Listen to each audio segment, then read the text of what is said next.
Howdy and welcome to the Confidence Through Health podcast. I'm Jerry Snyder. As an elite level athlete, owner of All In Health and Wellness, and author of the book Confidence Through Health, my goal is to help you achieve your goals and dreams using health as the conduit to get there.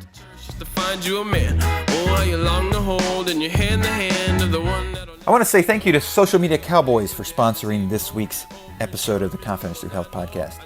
If you need help with a website, if you need social media needs for your business, if you need help with AdWords, SEO, all those things that you know you should be doing but you are too busy to do or you're too confused about, they are the experts that you need in your corner. If you're interested in launching a podcast such as mine, they help me edit my podcast and do a fantastic job making sure that all of the technical side of it is handled and we launch a nice, neat, edited podcast episode each week. So I want to thank Social Media Cowboys for their continued sponsorship of the Confidence Through Health podcast. You can find them at socialmediacowboys.com, or you can find them as well with other sponsors at confidencethroughhealth.com.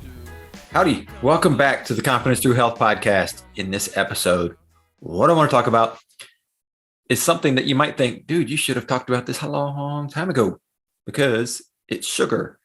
And we've all heard about sugar. And yeah, I've touched on sugar in different episodes. Of course I have, because sugar is something that is addictive. Even though I don't believe that anything from a food side of things is addictive, and it's not, but we think of it as it's addictive because you can get rid of it from your meal plan, from your daily nutrition. You can drop sugar and not have massive withdrawals.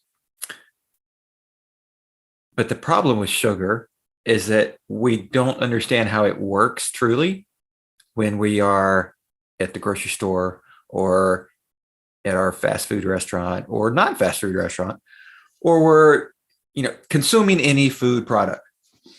We don't really know how it works. And so it makes it difficult for us when we're there and we're trying to make a decision and we think, oh, it's not that big a deal. It's just a little bit of sugar. Or let's go have dessert because, we just have a craving. And I'm not trying to pick on, desserts. That's fine. Have dessert. You want to celebrate something? Go celebrate it. Go, as I've talked about before, you make the manual decision to do it, go do it. What I'm talking about is when we don't understand why we are consuming it, because it's either habit or we are on autopilot, as I've talked about in a couple previous episodes, and we just do it. And then we sit back later and go, why did I do that? That's the problem piece. That's where we have to sit back and go, what is sugar really doing, so that we can understand that there's a problem inside our body internally when we consume sugar. And majority of the time, if you don't understand the logic or the reasoning or the how-to behind why something works, whether it's food related, whether it's health related, whether it's anything related, if you don't understand the how-to of how it works, you tend to repeat that cycle over and over and over and over again, especially when it's a negative cycle. You have to learn the how-to. You have to learn the nitty-gritty of why this is working that way, why these things happen. Because then you can identify, this is the piece I'm missing. This is the trigger point. This is the problem area. And I need to adjust course when I get to this point in that process, whatever it is, whether it's financial, business, family relationships, food, exercise, any part of life. And, if you think about like a car, you do that with your car, you get to a certain point, your car nowadays, of course, your car tells you, hey, you need an oil change. Back in the day, you had to either look at the little sticker up there, or you had to keep track of your own mileage and know that like, hey, at this point, I need to change my oil. Or you would go look at the oil in the dipstick, pull the dipstick out every week. What's it look like? Does it look like it's getting too dark? Nope, it's not. Okay, we're good for another week. Because if you didn't change the oil, then your engine's going to burn up. And then you're going to be stuck with a big problem. Instead of which I changed my oil, so I'm going to say an oil change for me, the cost of the oil filter, somewhere around $27. I don't know what it costs when you go out and do it. It may be 45 depending on the kind of car you have, kind of oil you use, whatever. But instead of that amount of money, now you're looking at $2,000, $4,000 or more to rebuild the whole engine, because you didn't do the basic little steps of monitoring and keeping that process under control. Same thing happens with sugar. When you understand how sugar works in your body and what it does, if you maintain that and can control that and keep an eye on it, then you don't have those major issues later in life that are caused from chronic disease, that a lot of them can go back to how much sugar did you intake. So when you look at sugar and you have to go, okay, well, what is it doing? What is it doing in your body when you consume any sugar? Any sugar. Good sugar, which is from fruits because it's got a fiber connected to it and it's going to process a little bit differently. Your body's going to identify it a little differently.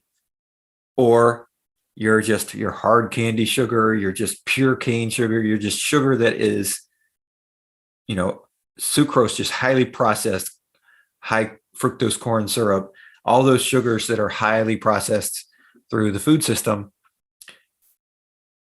They all act fairly similarly in the body as far as what your body does with it first and how your body operates off of it. The sugar from a natural source, from that's eaten with the fiber of the fruits or the plants or whatever, that's going with it, that will act a little differently. But that's usually not the problem. If you're getting a lot of sugar, but you're getting it because you're eating 5 to 8 servings of fruit a day, you typically don't have a lot of problems with your health. But if you're getting sugar, whether it's the same amount or more as that 5 or 8 servings of fruit, if you're getting that sugar from candy, from sauces, from canned goods, anything that's processed, if you're getting it from that side of the food system, the food production system, if you're getting it from over there, chances are what's happening is it's not doing anything good in your body, because your body, first off, wants to operate off of sugar. Your cells want to operate off of sugar, and the form that it goes from glucose, so it's broken down into glucose, sucrose, fructose. They're all sugar. They get broken down into glucose in your body and then turned into glycogen, which is the form of sugar that your cells can actually operate off of and burn to create energy, which is the calories then, as I've talked about in the previous episode of this podcast, that you don't actually burn calories, you burn glycogen to create the calories from heat that gives you the energy to be able to do things. And so when you get that pure form of sugar coming in, then your body doesn't have to go through a lot of processes to break it down. And so it immediately gets this high from energy because it's super quick and straight into the bloodstream and straight into your cells. And boom, here we go. We got a huge kick and a huge burst of energy. But when you eat that with anything else, or if you eat too much for the energy that you need to be able to do anything, you're going to use some of it as energy. You're going to use that as the first energy at that time and point. So if you're eating it at lunch, or you're eating that candy bar at 2:00 in the afternoon, or wherever that sugar hits, that processed sugar piece of it, you're going to hit that. And then anything else that's eaten with it, you don't need it because you've got that fast lane to the sugar, to the energy. You've got that fast lane because it's pure sugar in there, straight into the cells. So anything else that goes in, your body says, oh, I'll just store this for later.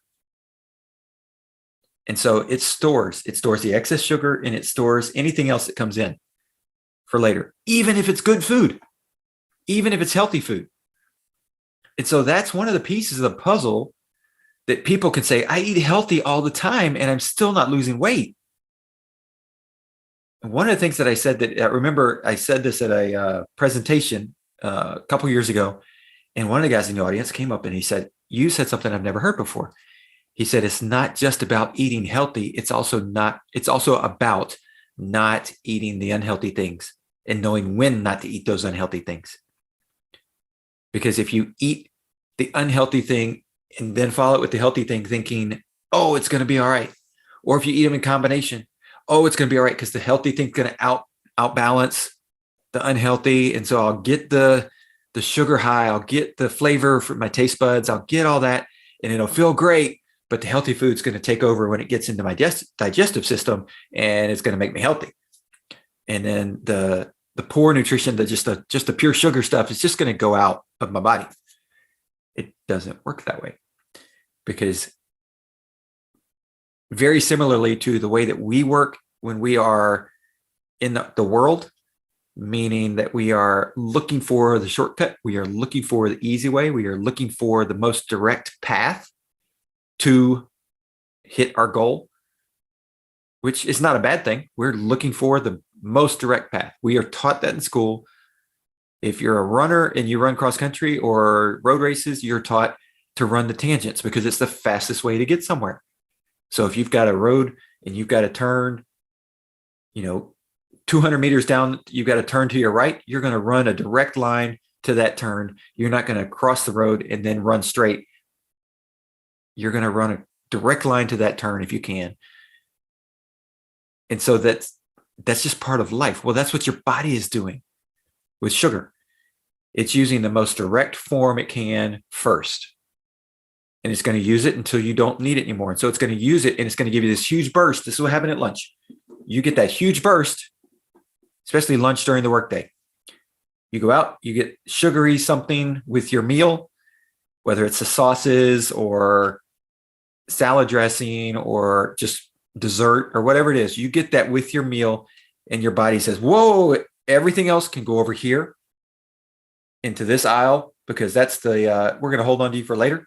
We're going to use this because it's straight to the bloodstream. Boom, boom, boom, boom, boom. Shoot, high burst of energy. And then you have a crash. Why do you have a crash? Because that energy burns off quick.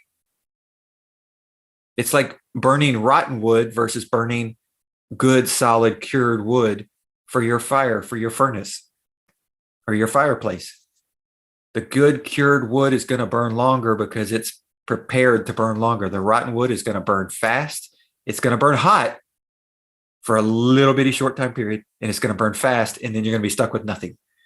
And that's what happens in your body.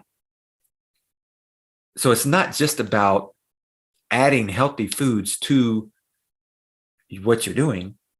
It's about knowing this is what sugar's doing in my body. This is how my body acts with it. This is what it does with it. And this is what it does with anything else that gets eaten with it at the same time. So if you pick I'm going to pick on Snickers. If you pick a Snickers bar because you think, hey, it's got nuts in it, nuts are healthy. So I'm getting a little bit of healthy with the candy and all that versus, the Milky Way that doesn't have nuts. Neither one of them's doing you any good because the nuts don't matter because you're getting the straight sugar. The nuts are going to be stored as fat. And so you're actually increasing your chronic health concerns by doing that. Eating, and yeah, I think I've said this before. So if you don't know, yeah, I'm a vegan. I don't necessarily push that on anybody else. It's the way that I work best. But if you go out and you have typical Texas barbecue, then you're going to get, brisket, you're going to get sauce, you're going to get all this stuff. And if you don't know where your sauce is coming from, if it's coming from the store, a lot of times that sauce has got sugar in it, a lot of sugar in it. Or if you're putting ketchup on your hamburgers, you're getting a lot. And so you may be thinking, I'm getting a nutritious meal because it's grass-fed beef. It's, very low fat. It's this, it's that. And it's cooked in a way that it's not going to be super greasy. And oh, I'm going to have vegetables with it because, it's going to be hamburger. It's going to have lettuce, tomatoes, all these things that are going to be great on it. It's going to be healthy for me. As soon as you put that ketchup on there, that's the first thing your body uses, and it stores everything else. And so it's knowing what those things are. As soon as you put that barbecue sauce on there, especially if it has sugar in it, if it's a true, authentic barbecue sauce that's not got sugar in it, you could be okay. What else are you eating with it, though? So are you throwing in dessert? Are you throwing in a soda? Are you throwing in something that's got processed sugar in it? Or does the brisket got sugar on it? A lot of times, some of them do. Some of them have sugar in the rub, brown sugar. So what are you doing in combination of trying to eat healthy? You're trying really hard and you're not getting anywhere and you can't figure out why. And that is why for a lot of people, and I would say the vast majority of people that are trying, which granted, most people are not trying. The statistics show it. Most people, because it's somewhere around 55% of people who are unhealthy, overweight, obese in that category based on sheer body size. Most of those people, about 55% of those people, are not actively trying to change their health.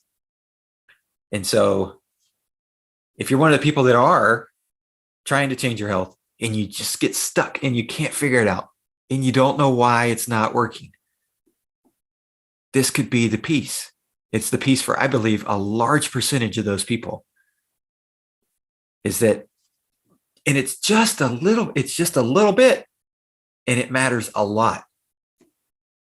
It's not like you're sitting down and having a bowl of Jolly Ranchers for breakfast,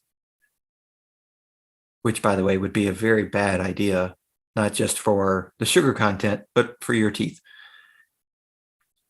But it's about, are you just tipping the scale enough with how much sugar you're consuming from a processed sugar standpoint?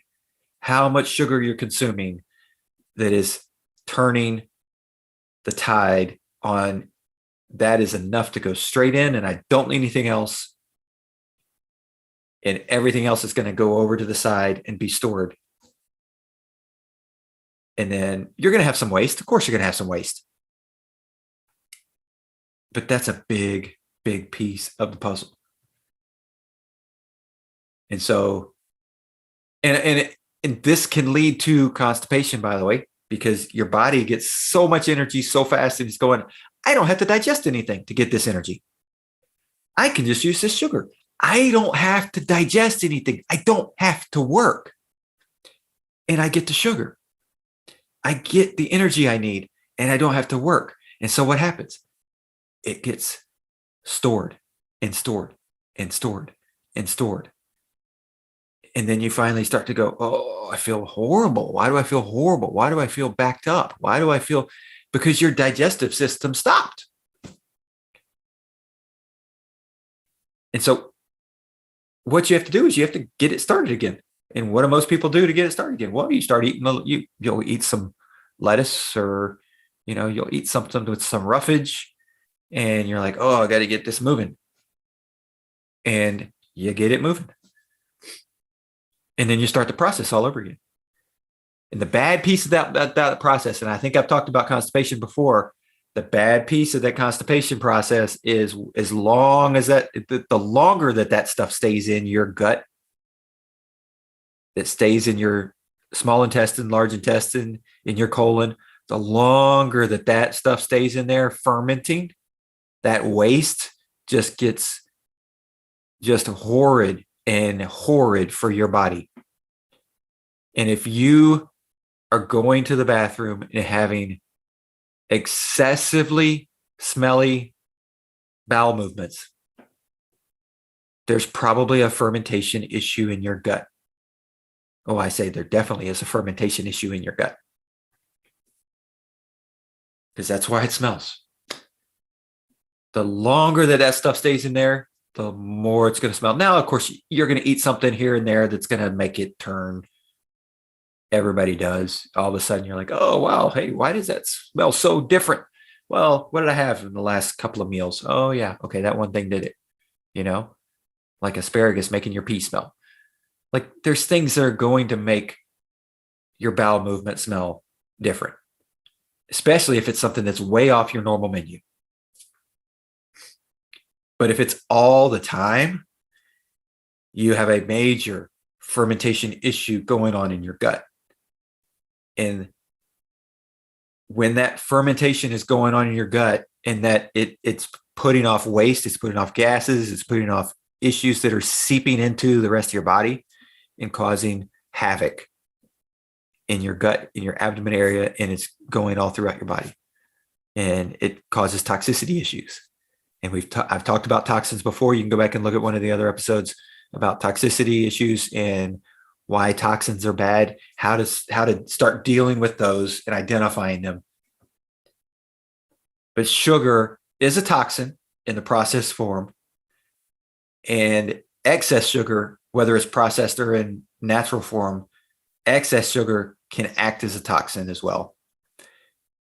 So it's extremely important to make sure that you understand how you're eating your food, when you're eating your food in combination with sugars, and limiting the amount of those processed sugars.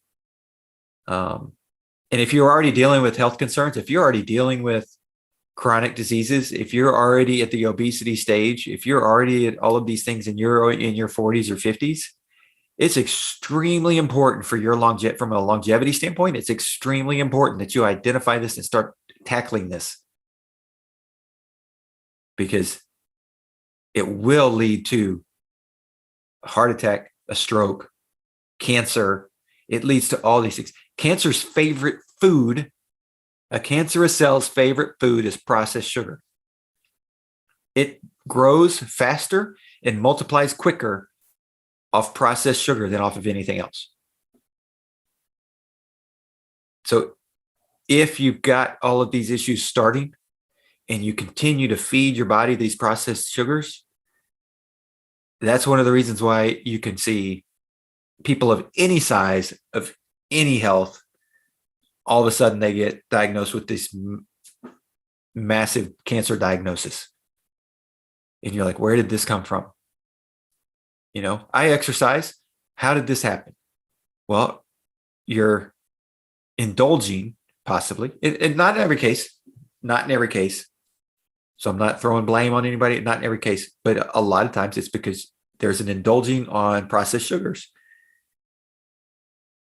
Because as I've said in previous episodes, every single one of us is creating cancer cells every day, because a cancer cell is just an abnormal cell. There's no way that your body can create absolutely perfect cells all day long, every day, because your body is creating cells every day. There's no way in the world that with all the cells in your body that every single one of them is going to be perfect every day. So we all create abnormal cells every day. It's when your body doesn't understand how to identify them and get rid of them that cancer can start and grab hold. And when your body is not healthy is when that can happen. When your body is healthy, your cells are strong, they're getting fed properly, they're going to identify those abnormal cells, and basically they absorb them and say, you're not welcome here, you're not working right, we're going to absorb you and take over your job duties. And they do. But when those other cells are not strong enough and those other cells can't fight off, and that cancer cell gets the sugar that it needs, because you've got a ton of sugar in your blood, of that processed sugar, that cancer cell can multiply and multiply and multiply. And then you've got a big problem. So sugar, as we all know, because if you haven't heard this by now, then I have to ask you what you're watching, what you're listening to, what you're paying attention to, because it's out there. There's so many people aware of it. Every doctor has probably told every patient to limit sugar. So it's something that is known. The key piece is most people don't understand how it actually operates in your body to the point where they can go, now I understand why it's an issue. When you just tell me that sugar is an issue and to moderate it or to do it in moderation, then I'm going to look at it and go, well, I have a little sugar, I have a little healthy food. I have a little sugar, I have a little healthy food. That's moderation. Have a little sugar, have a little healthy food. That's not how it works. You have to be very, very careful because there's a tipping point. And the tipping point is with a lot less processed sugar than you think. And there's a lot of people that'll argue, but it's so easy to access. It's so cheap. It's so this, it's so that. And like, why can't I be happy and eat that? Well, my challenge, one, is that you can be happy and not eat it, because once you get off of it and understand what other foods can provide for you, you actually wind up being happier. Your cells are happier. You have more confidence. You're healthier, all of those things. But the other piece of it is, yeah, it's cheap. It's because it's byproducts of processes for other foods that they're churning into and making into this sludge that then becomes this processed sugar. And so it's super cheap for them, because otherwise they'd just be throwing it away. So they can make it and call it whatever they want. And then if they could charge a penny, they could charge 5 cents, they could charge whatever. But the issue is that you pay for it. And so then they keep creating it and they keep making it because we keep buying it. When you stop buying it, guess what? It will go away. That's like with anything else in life. In the free market system, anything else out there, if you stop buying it, if enough people, I should say, not just maybe you, but if enough people stop buying it, it'll go away, or it'll become more expensive because it's simple supply and demand. And so for them to make a profit off of it, they're going to have to charge more to go through the processes of creating it. So we hold control, but unfortunately, most of us don't use that control because we don't understand what it's actually doing in our body. And when you do understand what it's actually doing in your body, hopefully you can start making educated decisions about when and where and how to consume the processed sugar that's out there. Because I'm not trying to tell you never eat it again, because there's processed sugar in a lot of things that can be healthy, without the sugar. And then you're like, I don't have a choice because I'm at this place and I have to eat something. And, this is the lesser of all the evils on the menu. Totally get that.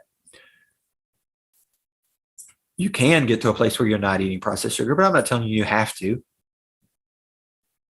What you just have to do is make sure that you understand how much you're getting and make sure you know where that tipping point is, because it's a very, very small amount that you actually can use and consume and not see detrimental effects from. So cutting it out to a 90%, 100% level of cutting it out would be huge for your health in the long term. But I understand it. There's temptations and there's things out there that you enjoy, and that's great. And they're to be enjoyed. They're to be had at the right time, in the right quantity, and at the right frequency. Every day, not a good idea. Not a good idea at all. On an occasion where it's a special occasion, as long as those special occasions aren't made up to be so that you have one every day. Or, if you have one of those deals where you make a bet with somebody, you lose a bet and you've got to eat something, that's not your standard, or consume something, or, whatever that case may be, those things happen. And you enter a contest and, the contest is you got to eat X amount of pieces of pie or whatever the case is. Those things happen. They're fun. They're enjoyable. as long as they're not habits, as long as they're not every day, and as long as you understand where that sugar is going, what it's doing in your body, and how to get the toxins out afterwards, you'll be okay. But the big key is, do you understand what that sugar is doing in your body when you consume it? And once you understand that and you can see it and understand that this sugar going in is going to do this to me, and the more I consume it, the more it's going to be an issue, and detail it and watch it after you've consumed it, then hopefully you'll be able to go, aha, light bulb goes off. I understand. I know where my limit is. I know where my trigger points are. I know how to deal with this now. And I know how often I can do it. Because that is how you actually can wind up with a healthy but balanced diet. Because you're not completely limiting yourself, but you're doing it to the point where you can still be healthy. So, sugar is very dangerous when it comes to our long-term health, just like some of the other things that are out there in the food world, in the food production system. So you have to be careful about how much, when, and how often. So as long as you know those things and are able to take care of those things, you should be all right. So hopefully cutting sugar out will help you feel better. Hopefully you may have, the slight energy withdrawals. It's not withdrawals from sugar from an addiction standpoint. It's just your body's used to getting that straight energy. And so adjusting your vitamins, adjusting some natural energy from fruits, vitamins meaning your B vitamins, your C, your calcium, your A, like those things that help with energy levels. Adjusting those in the short term, having a little bit more, and exercising a little bit more, and making sure you're sleeping well will be the easiest way to combat reducing that amount of processed sugar. So I hope you're able to do that. Most people in the US, most people that follow a Western diet are consuming way too much processed sugar. Way too much. Like way too much. Hundreds times more than they should. Especially if they've already done that for years. They've got stored energy. They can use the stored energy. Everything's going to be okay. So it'll take a couple days to get used to it. Fight through it. You're going to be all right. And good luck to you. Reach out to me if you need help. I'm always here for you. And I look forward to hearing some success stories, seeing some success stories posted in comments, hopefully in the future. So we'll talk to y'all with the next episode coming out next week. Thanks for checking out All in Health and Wellness, Confidence Through Health podcast. Our goal is to use health as a conduit to help you reach your goals in life. A little lighter than me. I'm about to black out. Her grip is getting tighter on me. I think I like it deep inside. I feel the fire in me. She like the milky, see me creaming to the coffee to me. She got soul in her sway.